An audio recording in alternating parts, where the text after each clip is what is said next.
పవన్ కళ్యాణ్ గారికి ఒక చిన్న విన్నపం అండి.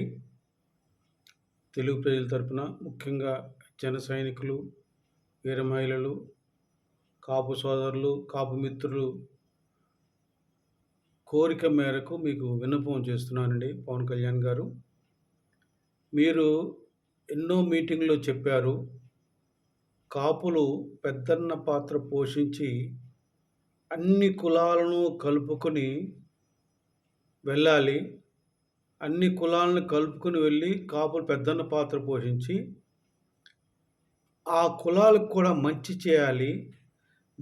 దాని ద్వారా విజయం సాధించి ఈ కూటమికి విజయం చేకూర్చాలని మీరు చాలా సార్లు చెప్పారు. కూటమికనే కాదు, అంతకుముందు కూడా మీరు కాపులు పెద్దన్న పాత్ర పోషించి అన్ని కులాలను కలుపుకోవాలి. అందరికీ న్యాయం చేయాలి. మనందరం అన్నదమ్ముల్లా కలిసి ఉండాలి మీరు పదే పదే చెప్పారండి. మీరు చెప్పిన మాట ప్రకారం కాపులు పెద్దన్న పాత్ర పోషించారు. అన్ని కులాలను కలుపుకున్నారు. కూటమికి అఖండ విజయాన్ని సాధించారు. అఖండ విజయాన్ని అందించారు. అలాగే ఓటు ట్రాన్స్ఫర్ కూడా 100కి 100% కాపులు వేశారని మీకు తెలియజేస్తున్నానండి. మీరు ఎన్నికల సభల్లో చాలాసార్లు చెప్తున్నారు మీరు చెప్పిన ప్రకారం అగ్ర కులస్తులకు, ఆర్థికంగా వెనకబడిన అగ్ర కులస్తులకు, బ్రాహ్మణ కులస్తులు కావచ్చు, వైశ్యులకు కావచ్చు, రాజులకు కావచ్చు, కమ్మవారికి కావచ్చు, రెడ్లకు కావచ్చు, కాపులకు కావచ్చు, ఇంకెన్ని అగ్ర కులస్తులు ఉంటే వాళ్ళందరికీ కూడా సెంట్రల్ గవర్నమెంట్ మోడీ గారు ఇచ్చిన 10% రిజర్వేషన్‌లో దాన్ని జనాభా పద్ధతి, జనాభా దామాషాగా మీరు ఖచ్చితంగా అమలు చేస్తాను, ఇంప్లిమెంట్ చేస్తాను, దానికి నేను ఇప్పిస్తానని మీరు మీటింగ్‌లో చెప్పారు. దాని ప్రకారం పవన్ కళ్యాణ్ గారు మీరు ఆ అగ్ర కులస్తుల, ఆర్థికంగా వెనుకబడిన అగ్ర కులస్తుల 10% రిజర్వేషన్‌ని అమలు చేసేటట్లు మీరు ఇమ్మీడియేట్‌గా అమలు చేసేటట్టు ఆ దిశగా మీరు అడుగులు వేస్తారని ఆశిస్తున్నానండి, కోరుకుంటున్నానండి. మిమ్మల్ని అనుసరించిన కాపులకు, ఆర్థికంగా వెనుకబడిన అగ్రకుల రిజర్వేషన్‌లో జనాభా ప్రాతిపదికన మీరు చెప్పినట్లుగా రేపు అసెంబ్లీ సమావేశాల్లో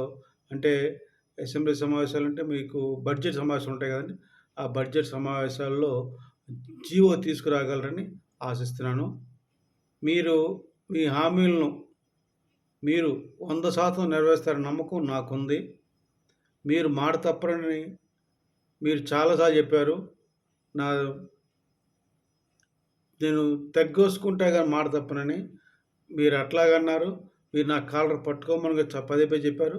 అవేమీ అవసరం లేకుండానే మీరు ఖచ్చితంగా మీ హామీలు నెరవేరుస్తారని, మీరు ఏవైతే మాట్లాడారో సభల్లో ఆ ప్రకారం నడుచుకుంటారని నాకు నమ్మకం ఉన్నప్పటికీ, నేను 100కి 100 మిమ్మల్ని నమ్ముతాను.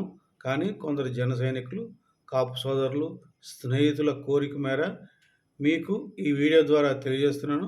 కనుక మీరు తప్పకుండా రేపు బడ్జెట్ అసెంబ్లీ సమావేశాల్లో ఈ యొక్క రిజర్వేషన్లు ఇంప్లిమెంట్ చేస్తానని ఆశిస్తున్నాను. ఎందుకంటే డిఎస్సి వచ్చిందండి. డిఎస్సి ద్వారా కూడా కొంతమందికి ఉద్యోగాలు వచ్చే అవకాశం ఉంది. ఆర్థికంగా వెనుకబడిన అగ్ర కులస్తులకి అవకాశం వస్తుంది. కనుక మీరు తొందరగా ఇంప్లిమెంట్ చేస్తే డిఎస్సీలు కావచ్చు, మీరు ఫర్దర్‌గా ఇచ్చే ఉద్యోగాలు కావచ్చు, ఇంజినీరింగ్ అడ్మిషన్లు కావచ్చు, దేనికైనా ఈ రిజర్వేషన్ ఉపయోగపడతాయని ఆర్థికంగా వెనుకబడిన అగ్ర కులాల వాళ్ళందరూ కోరుకుంటున్నారు. కనుక మీరు ఆ దిశగా అడుగులు వేసి రేపు తొందరగా వారికి న్యాయం చేస్తారని ఈ వీడియో ద్వారా చిన్న ప్రయత్నం చేశాను. మీరు నన్ను అర్థం చేసుకొని మీరు తొందరగా చేస్తారని ఆశిస్తున్నాను. జై జనసేన, భారత్ మాతాకి జై, జై హింద్.